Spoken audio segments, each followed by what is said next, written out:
Nicholas. I am a librarian assistant here at Plainfield Guilford Township Public Library. And for today's Dungeon Dropping, we're going to go over some monsters that you need to know.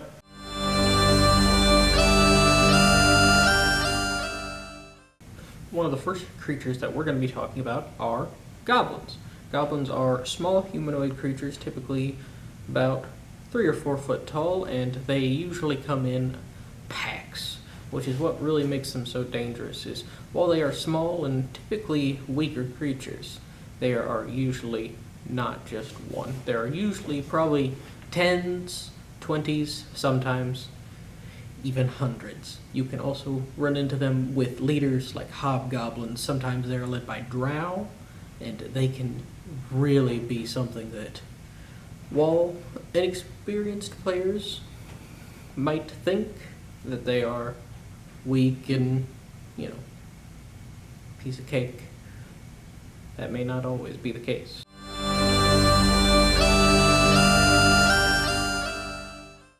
Next up, mimics. Mimics are one of the most interesting and unique creatures of Dungeons and Dragons. While typically they show and appear in the form of a chest, that's not always the case. Mimics can be a multitude of inanimate objects. That is what makes them so dangerous and also so fascinating. Especially if you're a DM, mimics are one of the greatest ways to introduce your players to combat. Because just because they think that chest isn't a mimic, that doesn't mean the dresser right behind them isn't.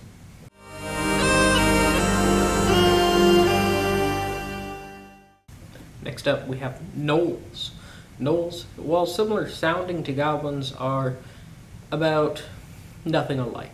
Gnolls are taller, they have hyena-type heads, and they are far more dangerous than a couple of goblins. Gnolls also are pack hunters, so you're usually going to run into more than just one, and they are very dangerous to the untrained or the unprepared.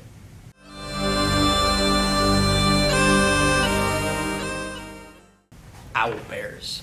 Owlbears are one of my favorite beasts of all time.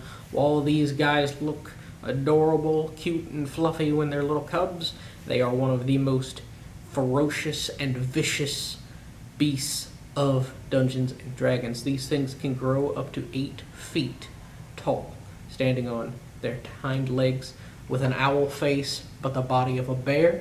They are one of the most terrifying things and ferocious and vicious enemies that you could end up fighting in your early game.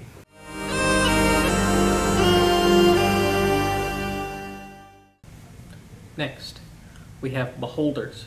Beholders are giant circular beings that have one eyeball in the center of their body, their giant circular floating body with a mouth as wide as they are body-wise.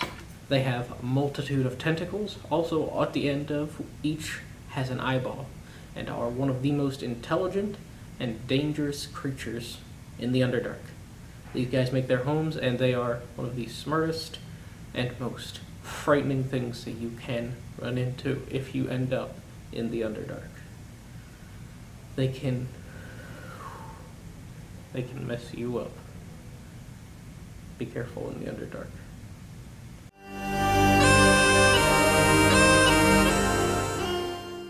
The next beings on our list are also making their home in the Underdark. They are mind flayers, also known as illithids. They are humanoid creatures that also resemble octopi, with tentacles streaming down their face, with soft purple skin typically, and an intelligence to match even the greatest wizards of humanity.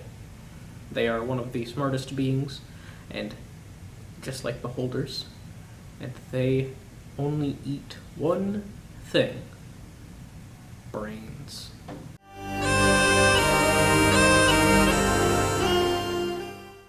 Next up, displacer beasts.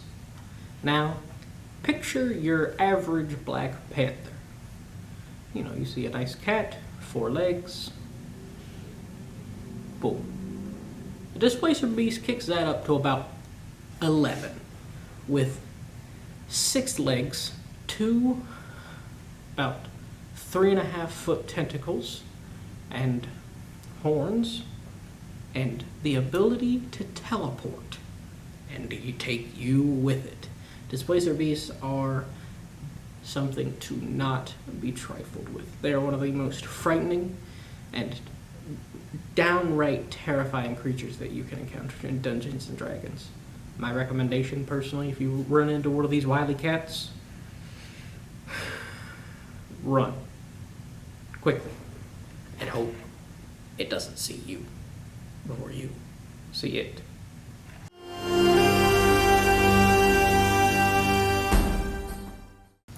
Next up, we have Hydras, one of the most commonly known mythical creatures of all time. These monstrosities have stalked the world of D&D since its inception.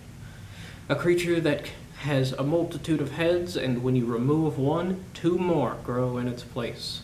A being of absolute enormity and power, but not the most sound of mind.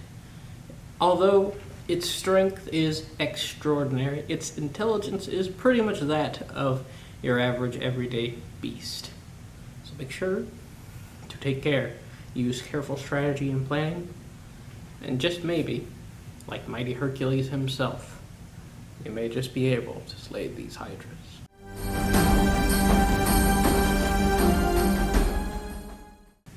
And now, the penultimate being we're going to talk about are liches. Liches are humans, typically some of the smartest, brightest, most powerful wizards, sorcerers, warlocks that have ever been known to grace the realms, who, in their quest for knowledge, found madness and obsession, diving themselves and throwing away their own humanity to become an undead, to live for eternity, only to seek to become more powerful. Liches are one of, if not the most dangerous humanoids in existence. They are downright terrifying. And any spellcaster who's worth their salt will tell you, if you ever run into one, you better teleport out of there. Now.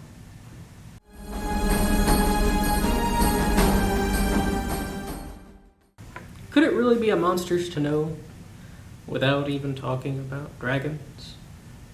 With two separate types of dragons, one being chromatic, which are not shiny, but typically the duller colors of red, green, black, blue, brown, and white, and the metallic, with shinier scales, resembling gold, silver, bronze, and brass. Dragons are beings of immense power. They are the smartest, most strong, and dangerous things that you can encounter. Dragons have also been known to even help humans when it came to their own best interests, be it good silver and gold dragons trying to help people defeat evil red and black dragons. These are not beings that you can slip one past. They are not someone you can outsmart. Only with the absolute pinnacle of skill and determination and strength should you ever try and face a dragon. So be wary, young travelers. Listen to what I've told you. Stay safe out there.